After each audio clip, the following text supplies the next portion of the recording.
हमारे भारतवर्ष का सबसे बड़ा सर्वोत्तम और दिव्य उत्सव आने वाला है, जिसको कि हम श्री कृष्ण जन्माष्टमी के रूप से मनाते आ रहे हैं। पूरा संसार मना रहा है। और इस बार ये जन्माष्टमी महोत्सव जो है वो 16 अगस्त को मनाया जाएगा। 16 अगस्त का मतलब हुआ सैटरडे को ये अर्थात अपने भगवान का जन्म महोत्सव जो आने वाली 16 तारीख को मनाया जाएगा। इसके उपलक्ष्य में इस्कॉन पूरे विश्व के अंदर इस उत्सव को बड़े हर्षोल्लास से मनाता है। तो इस्कॉन की शाखा धर्म कुशरा में भी हम पिछले लगभग 35 सालों से ये उत्सव मनाते आ रहे हैं। और जैसे भी आप सबको जानकारी होगी कि पूरा का पूरा कुशेत्र यहाँ पर आता है भगवान का दर्शन करने के लिए, करता है कथा कीर्तन सुनने के लिए। और साथ में भगवान का रात्रि के 12 बजे तक जो है उत्सव को मनाते हैं। कीर्तन होता है, प्रवचन होता है, अभिषेक होता है। उसके बाद सबके लिए भरपूर प्रसाद भी होता है। इस भगवान के जन्म महोत्सव के बारे में स्वयं भगवान गीता में कहते हैं, भगवत गीता का 4थे अध्याय का 9वां श्लोक, जन्म कर्म च मे दिव्यम यो मे वेति तत्वता तत्वा दिव्यम पुनर्जन्म नेति मामेति सो अर्जुन। हे अर्जुन, जो मेरे जन्म और मेरे कर्मों को तत्व से जान लेता है वो आवागमन के चक्कर से क्या हो जाता है, मुक्त हो जाता है।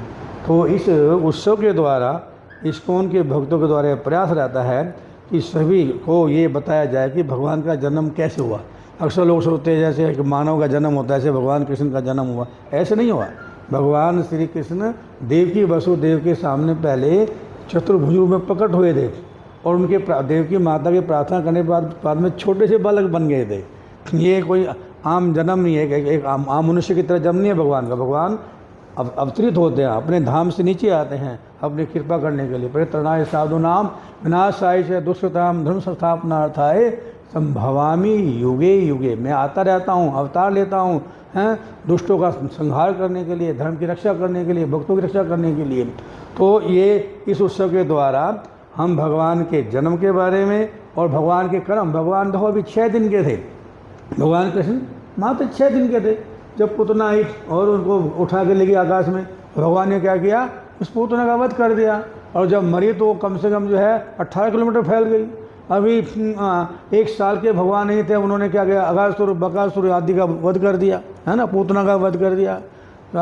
हम गिरिराज जी की प्रतिमा लगाने जाते हैं तो गिरिराज जी की महिमा क्या है कि भगवान श्री कृष्ण जी ने गिरिराज जी को 7 वर्ष की अवस्था में उठाया था और अपने बाएं हाथ की छोटी उंगली के ऊपर और 7 दिन तक धारण किया होता इंद्र का मान मर्दन करने के लिए, है ना, अपने परिवार की रक्षा करने के लिए।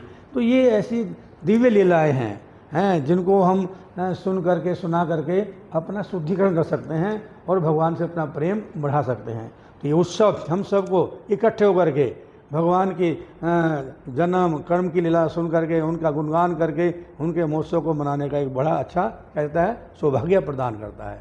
तो हम इस आपके माध्यम से सभी को निमंत्रण देते हैं कि वो आए यहाँ पर। जैसे कल से भागवत कथा शुरू हो जाएगी भगवान गुणगान करने के लिए, और ये कथा शाम को 6:30 से प्रतिदिन और आपके 9 बजे तक चलेगी। और 9 बजे सबके लिए प्रीति फूड डिनर प्रसाद रहेगा पूरे 7 दिन। और फिर उसके बाद जन्माष्टमी के दिन तो शाम को सायंकाल से 6 से लेकर रात के 12 तक प्रोग्राम चलेगा, जिसमें कीर्तन होगा, झूलन होगा, उसके बाद प्रवचन होगा, अभिषेक होगा, फिर भक्तों के द्वारा नृत्य कीर्तन भी होगा, बाद में प्रसाद का वितरण भी होगा, हम भरपेट प्रसाद भी होगा। तो आपके माध्यम से हम चाहते हैं कि अधिक से अधिक लोगों को ये मौका प्रदान हो कि वो आएँ और हमारे साथ भक्तों के साथ मिलकर भगवान का जन्मोत्सव मनाएं। हरे कृष्ण, धन्यवाद।